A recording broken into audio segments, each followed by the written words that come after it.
ہم آج بات کرنے لگے ہیں لداخ کی. یوزلی اس ریجن کو زیادہ انٹرنیشنل ہیڈ لائنس میں جگہ نہیں ملتی ہے، لیکن اگر ہم اس پہ بات کر رہے ہیں تو it's centre of protest. Why? Because political demands ہیں، برنگ کرائسس ہے فار نیو ڈیلی ہے. اب وینسڈے کو یہ پروٹیسٹ لے میں ہوئے جو کہ کیپٹل ہے لداخ کا. It turn deadly. اب اس میں at least 5 people they were killed, dozens were injured, and more than 30 police officers they were wounded, and security forces نے کیونکہ فائر اوپن کر دیا تھا ڈیمانسٹریٹرز کے اوپر. اور جو ٹورسٹ فیلڈ یہ جو سائٹ تھی it was looking like a ghost town. ریزروائرس تھیں لگائی ہوئی انہوں نے، بیریکیڈز ابھی بھی لگی ہوئی ہیں. پولیس جو ہے وہ روڈس پر جگہ جگہ نظر آ رہی ہے. اب سوال یہ ہے کہ پروٹیسٹرز کیا چاہتے ہیں، کیوں اتنے وہاں پہ فائرنگ ہے، بیریکیڈ ہے اور جلاؤ اور گھیراؤ ہے. تو گریٹر اٹانومی کی بات کرتا ہے لداخ، کیونکہ جتنی بھی ریلیز نکل رہی ہیں وہ سپورٹ میں لے کر رہی ہیں سونم وانگچک کے، جو ایک پرومیننٹ ایکٹیوسٹ ہیں، جو یہ کہتے ہیں کہ فل ہنگر اسٹرائک میں بیسیکلی وہ یہ کہتے ہیں کہ یا تو ہمیں فل اسٹیٹ ہوڈ دیا جائے یا لداخ کو انکلوڈ کیا جائے انڈیا کے 6 schedule میں، انڈیا کے کانسٹیٹیوشن میں. وہ کیا ہے یہ پروویژن؟ بیسیکلی 6 schedule کی یہ پرووائڈ کرتی ہے، پروٹیکٹ کرتی ہے ٹرائبل کمیونٹیز کو، ان کے رائٹس کو، ان کے لینڈس کو اور ان کی فریجائل انوائرمنٹ کو. سو اب اس کا ایک کانٹیکس بھی ہے. وہ کانٹیکس یہ ہے کہ 2019 میں جب مودی گورنمنٹ نے ایبروگیٹ کیا آرٹیکل 370 تو آف انڈین کانسٹیٹیوشن، تو ساتھ ہی اس نے اسپیشل اسٹیٹس بھی ریموو کر دیا جموں اینڈ کشمیر کا. اب Ladakh was separated from Jammu and Kashmir اور اس کو ایک یونین ٹیریٹری بنا دی جس کو گورن کرنے لگا ڈائریکٹ نیو دہلی. اس کا مطلب یہ ہے کہ no state assembly, no real autonomy and limited local control. Promise یہ کیا گیا کہ کانسٹیٹیوشنل سیف گارڈ کے لیے لداخ کو 6 schedule کے انڈر ڈالا جائے گا، جو کہ ابھی تک فلفل نہیں ہوا. اب یہ جو پروٹیسٹرز ہیں یہ اس ویک میں انہوں نے یہ شو کیا کہ کتنی ریزنٹمنٹ ہے، کتنا وہ اس پہ اپسٹ ہیں. پروٹیسٹر جو انہوں نے پولیس وہیکلز ان کو جلایا، بی جے پی کے آفیسز کو جلایا. گورنمنٹ اس کو یہ کہتی ہے کہ یہ انرولی موب ہے of the locals, but basically تو یہ فائٹ فار دا سروائیول ہے، for the political, cultural and environmental survival.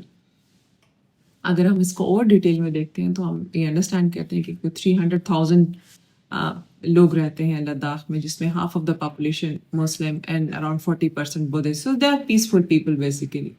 اور یہ بہت سینسٹیو بارڈر لینڈ ہے کیونکہ دیکھیں اس کی ہائیلی انٹینگلڈ ہسٹری ہے چائنا اینڈ پاکستان کے جیو پالیٹکس کے ساتھ. That is an illegal occupied land. اور اس کو بھی انڈرسٹینڈ کریں کہ انڈیا اور چائنا کی ٹروپ جو ہے لداخ میں 2021 کا سیریس کلیش ہوا تھا، بہت ڈیتھس ہوئی تھی دونوں سائڈس پہ. So what is happening in Ladakh is not just an India's internal matter. It has regional security implications as well. And here's the political angle. اگر ہم ریسنٹ جموں اینڈ کشمیر کے الیکشن جو لاسٹ ایئر ہم اس کو دیکھتے ہیں تو یہ لاؤڈ میسج اس نے بھیج دیا تھا کہ جو لوگ انہوں نے ریجیکٹ کر دیا مودی کے 2019 موو کو، and they voted overwhelmingly for the national conference. National conference وہ پولیٹیکل پارٹی ہے انڈین آکوپائڈ کشمیر کے اندر جس کی کیمپین ہی یہی ہے کہ وہ ریسٹور کریں گے آرٹیکل 370 اور اٹانومی آف دس لینڈ. اب لداخ میں بھی یہی پروٹیسٹ جب ہو رہے ہیں تو یہ شو کرتے ہیں کہ یہ ڈسکنٹینٹ جو ہے یہ صرف کشمیر کی ویلی تک نہیں ہے انڈین آکوپائڈ ریجن میں، بلکہ لداخ میں بھی ہے.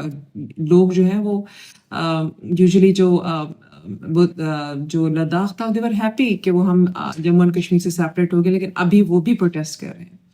سو اس کو پولیٹیکل اینگل سے دیکھتے ہیں تو کمنٹیٹر اس کے اوپر یہ کہتے ہیں کہ بیسیکلی یہ بی جے پی کے لیے ایک اسٹریٹجک سیٹ بیک ہے، کیونکہ اینالسٹ یہ کہتے ہیں کہ یہ ایک مورل ڈیفیٹ ہے مودی پالیسیز کی. اینڈ وہاں پر جو لوکل لیڈرز ہیں انڈین آکوپائڈ کشمیر میں، عمر عبداللہ، وہ اوپنلی کہتے ہیں کہ الیکشن کا رزلٹ اور جو پروٹیسٹ وہ یہ شو کرتے ہیں کہ نیو دہلی کے جو یونیلیٹرل ایکشن ہے اس کو ریجیکٹ کر دیا گیا. So what does the future hold? ہم فیوچر امپلیکیشنس جب دیکھتے ہیں تو ہم یہ دیکھتے ہیں کہ جو سپریم کورٹ ہے اس نے بھی اس کو رول کر دیا تھا انڈیا کے اس انلیگل ایبروگیشن.